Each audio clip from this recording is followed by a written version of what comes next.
Malachi 4, chapter 5 and 6, I think. I don't know. It talks about the coming of the great and dreadful day of the Lord. Could you talk about that? This great and dreadful day of the Lord that's mentioned in Malachi chapter 4, verse 1 and verse 5 really talks about our days in these last days. Oh. Although the spirit and power of Elijah rested upon John the Baptist, the times of John the Baptist were not the great and terrible day of the Lord.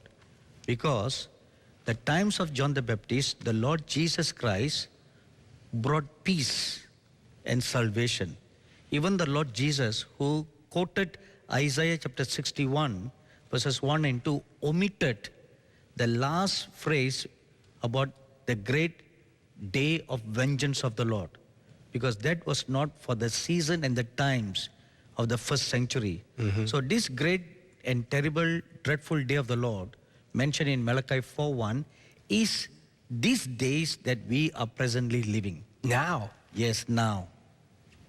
Wow. So we are going to see the great and dreadful day of the Lord. Are we in the end times then at that time? This is that day? These are those days. These are those days. You just mentioned earlier that the people are mocking against God. Yes. And Mondo mentioned about the Filipino president openly mocking against God. Yes. He even called God stupid.